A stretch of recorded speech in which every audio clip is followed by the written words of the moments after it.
Welcome to Section 8 of Pose to Pro. In this section, we're going to be talking about exporting. We're going to show you how to export the same video for different platforms like Facebook, Instagram, YouTube, and so on. Let's do it.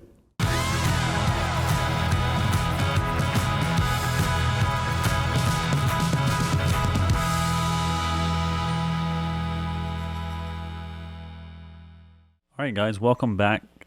So I already have Premiere open, obviously, and we have the project that we've been working on the past couple lessons now. It's done, it's color graded, the audio is good as far as the song. We've added a title to the end. We've shown you how to do vignettes and some other cool things. This is going to be a quicker lesson, and we're just going to be talking about exporting for, let's see, Adobe Premiere, not Adobe Premiere, Facebook, YouTube, LinkedIn, and IGTV. So if you're in your timeline, one of the most important things to make sure you always do once you have your edit complete is to create an in and out point on your timeline. So I put this marker here in a previous lesson. We're just going to zoom in to show you that it is at 12 seconds. But what I want to do is go back one frame, and I want to click O on my keyboard. And what that does is create an out point for the sequence. Now, since I didn't create an endpoint, it automatically makes the endpoint at the very beginning of the sequence. This is basically telling us that we only want this portion of this big timeline to be exported. But there's one thing we also have to check before we do that.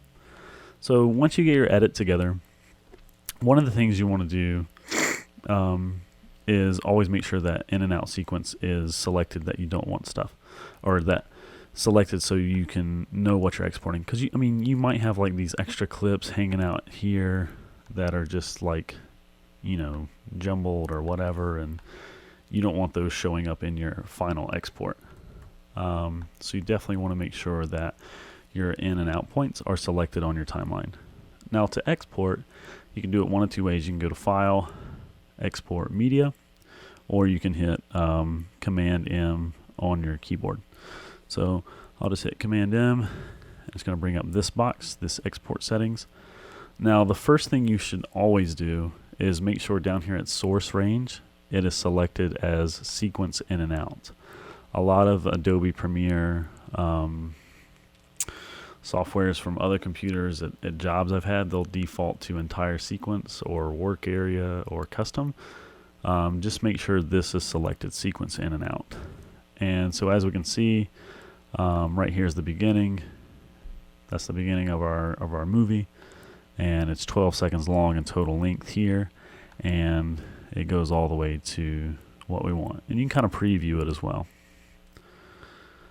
So make sure that's selected. Okay, so now we want to basically go into these export settings. First things first is we can name this what we want to name it, and we can tell it where to go before we do anything else. So let's just go ahead and click this, and we'll just put it on our desktop for now, but you can always throw it in like your finals folder. Actually, let's do that. So we want to go to Projects 2019, and let's say this was the 200-hour yoga teacher training fall 2019 folder that we set up earlier. We want to put it in our finals folder. So whatever you're naming this thing that you're practicing with, just make sure you throw it in the finals folder that you set up for it earlier. So we'll go ahead and name this Pose to Pro Practice Final. And you can name it whatever you want. If you're going to send it to a client or something, you might not want to put final. You might just want to keep it at Pose to Pro or whatever. But for now, I'm going to name it that. And we're going to leave everything else the same and just hit save. So now we've named it and we're telling it where to go. Let's go ahead and get into the actual settings. So what I like to do is I always want to make it an H.264. In this preset folder or preset list here, I always keep it at match source bitrate. However, we're going to change the bitrate down here. And let's get that back to normal. But what you can do for easier or maybe some faster export times is you see that they have like Facebook, 1080p, full HD. They have high quality 1080p. They have high quality 4K. They have some built-in Vimeo and YouTube settings, all these things. These are all good, and they're kind of recommended, but I don't go by them. I just go by stuff that I have learned throughout the many years of video editing. So what we're going to do is just keep this at match source high bitrate. We're going to come down here and manipulate stuff. So in basic video settings, we can uncheck this box. And by having these boxes checked, we're essentially saying match the source of our timeline. So however we set up our timeline earlier with like frame rate settings, resolution settings, all of that, we're basically matching this. But we can customize this stuff too. So we do want it to be 1920 by 1080p. That's, you know, full HD. I know that as of now in mid to late 2019, you know, there are 4K monitors, there are 6K cameras, 8K cameras, all of that stuff. But most people are still viewing media on 1080p screens, whether that's their cell phone or their laptops or their TVs. Most, as of right now, are still in 1080. Now, since we edited this in a 1080p timeline, we're going to keep it at a 1080p resolution. So we'll keep that. Our frame rate is going to stay the same. It's going to be 29.97. Our field order is progressive. So progressive is pretty much the standard. We'll leave it at that. Square pixels for aspect, we definitely want to leave it at square pixels. And then encoding settings, hardware, definitely fine. Profile, we want to keep it on main. And then level, we can definitely keep it at 4.1. That's fine.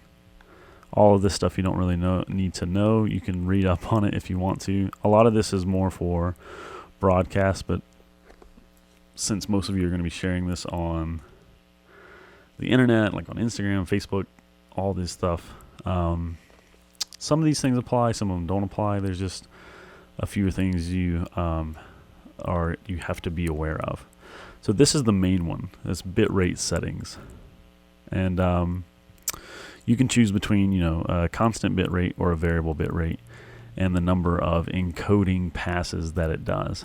So a constant bitrate is basically when this is being encoded. It's saying, hey, keep this constant bit rate of 10 megabits per second the whole time. And then a variable bit rate will do essentially the same thing, but it knows to go in and say, hey, we notice there's different movements from this frame to this frame. To that frame to that frame. We know there's more information in maybe this frame than this frame, so therefore we're going to kind of change things up and make this fluid motion smoother between these edits. So what I like to do is variable bitrate at 1 pass. And then the target bitrate I always set to a minimum of 35. Anything below this, when it's exported, can become grainy, it can become pixelated, it can become, you know, noisy, just distracting. So I always try to keep this at 35. But if you notice, when I move this slider here, there's an estimated file size, and your bitrate is the only thing that really determines your file size of your audio. Now this is 12 seconds long, so this file size will never be that big. So we can jack this target bitrate up all the way to 50 megabits per second. And this file size is going to be fine. It's 72 megabytes. It's not that big. But what happens is when you're streaming this video, say on Instagram or YouTube or Facebook or wherever, the bigger this file size, the longer it might take something to load. So if you're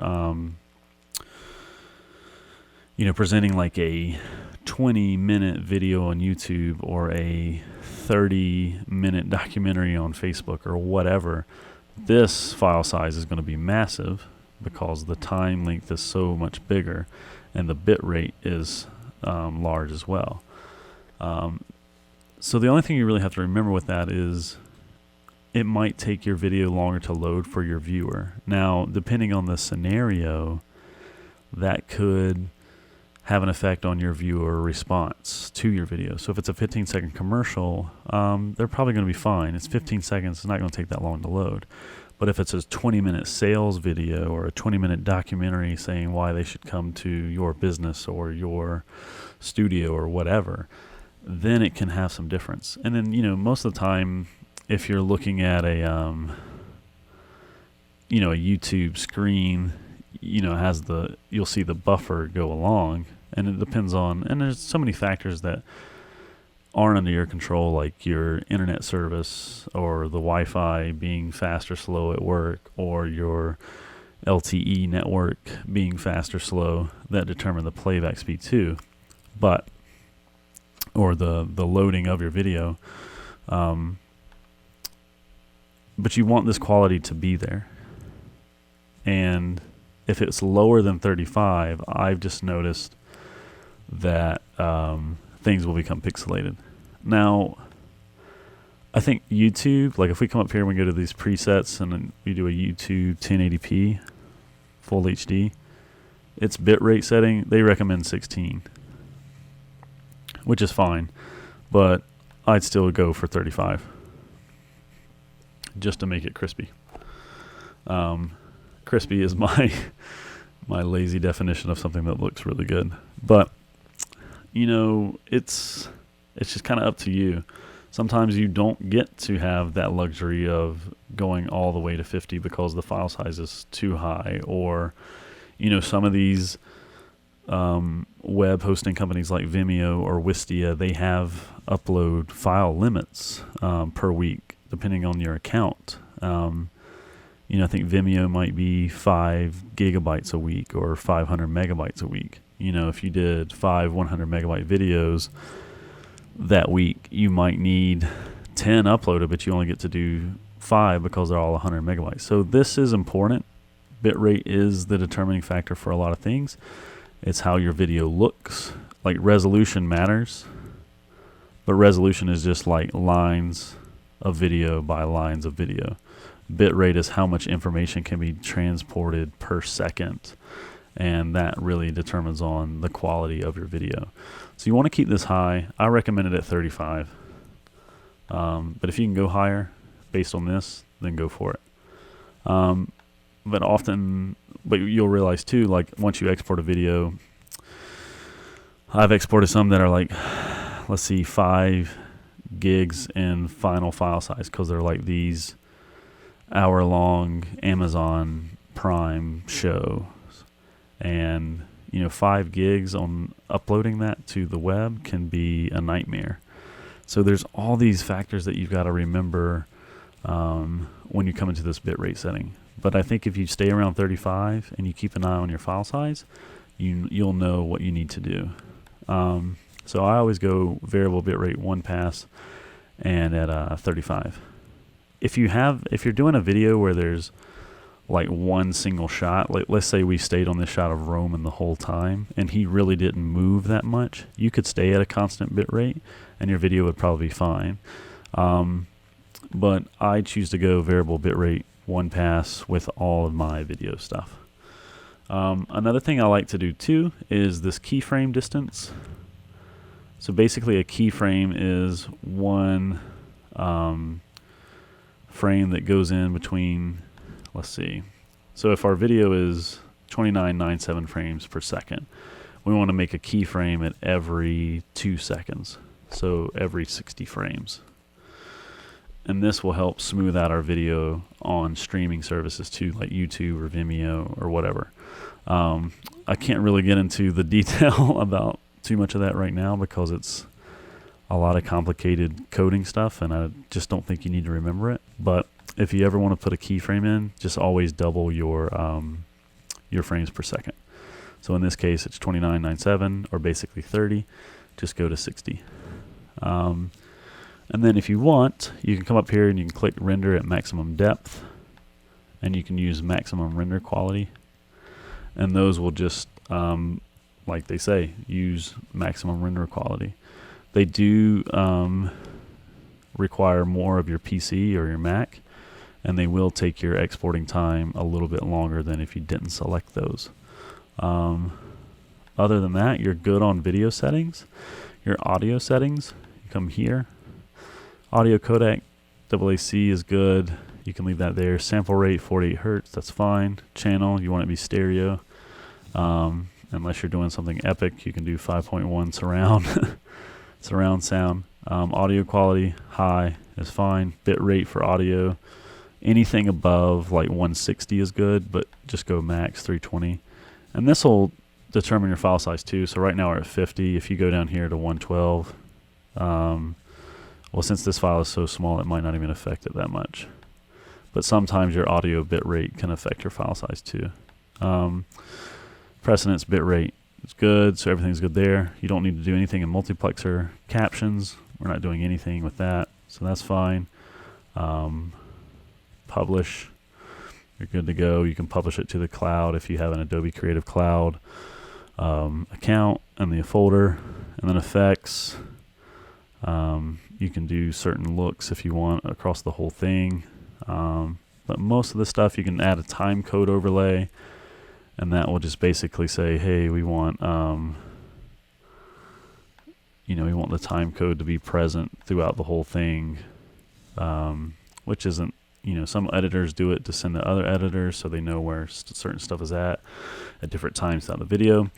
You don't have to know that. This is pretty much just basic exporting, so we'll get out of here and we will export. So a couple things you can do. You can queue this and it'll bring it up in Adobe Media Encoder, and that's usually downloaded with Adobe Premiere, and all that is a video compression software, and that allows you to render this video or export it in the background, and you can go on and do other stuff in Premiere and edit other videos that you want, or you can just hit export, which is what we're going to do, and you'll see that it will do the audio first, and then it will go through the video, and it gives you a preview time. Oftentimes this is not accurate at all. I've seen it where it'll say 53 seconds, and it might be a minute and a half, or it might be 40 seconds.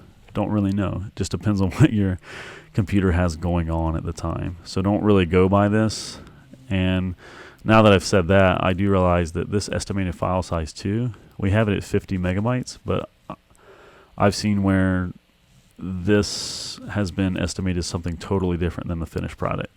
So you can't really go by these things super verbatim, but you can use them as a guideline. So we'll let this finish rendering out, and then we'll go take a look at this video here in a second.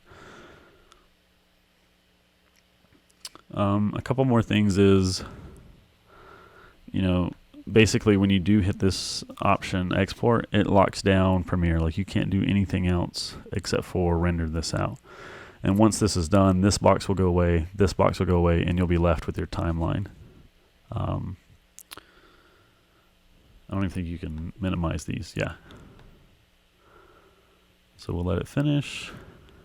So we're good. It auto saves. Good thing to do is just always save, which is Command S on the keyboard.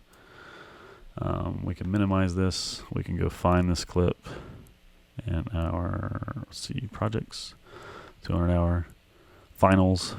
So there's our final. We can just preview this.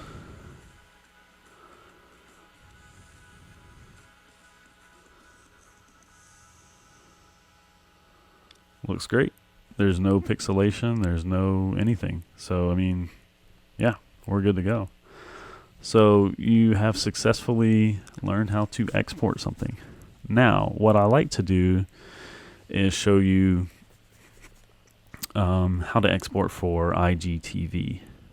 Now, back when IGTV came out, I think in 2018, midsummer 2018, it essentially wouldn't allow you to view videos in this widescreen mode. It basically, your cell phone, like let's say this was the top of your phone, this was the bottom, you can only view videos kind of like this. So you had to turn your phone.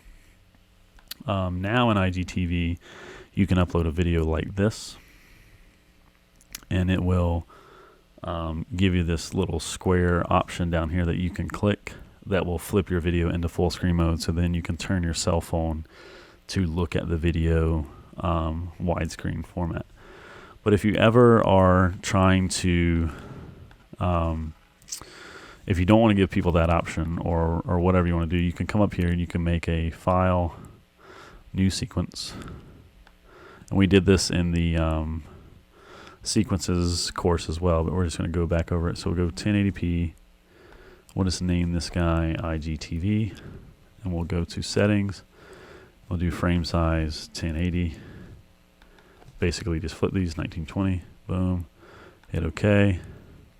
And now we can actually bring in this clip that we just exported.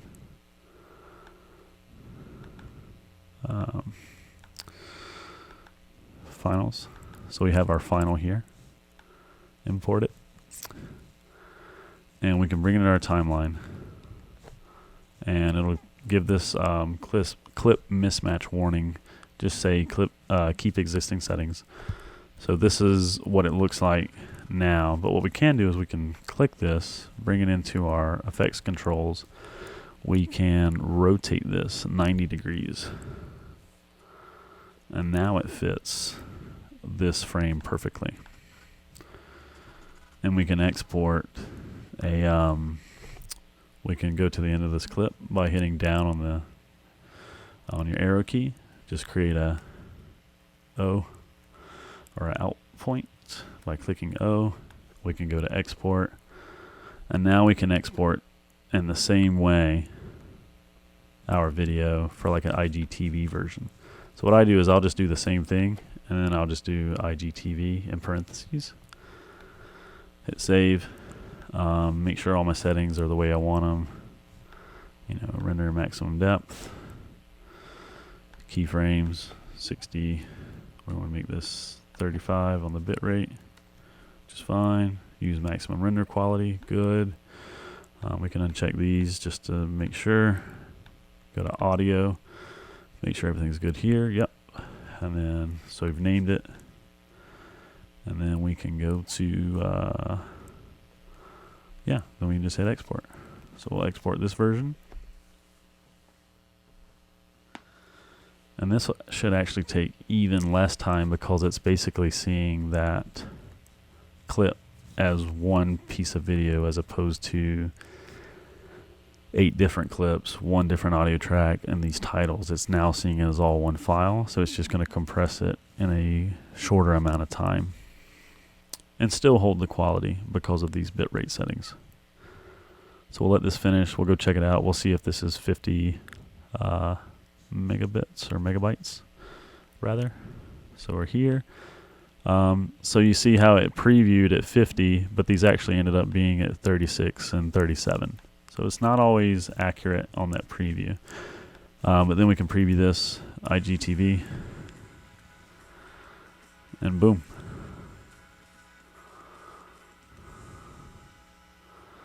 So we're good. Bam. So that version is for like the IGTV, obviously. This version is for everything. I mean, this is for Facebook, this is for LinkedIn, this is for YouTube. This is, the standard normal way to view media, so therefore it works on all of those platforms. So once you've exported that, you can just upload to different social media platforms that you choose, and you're good to go. That pretty much concludes everything for exporting.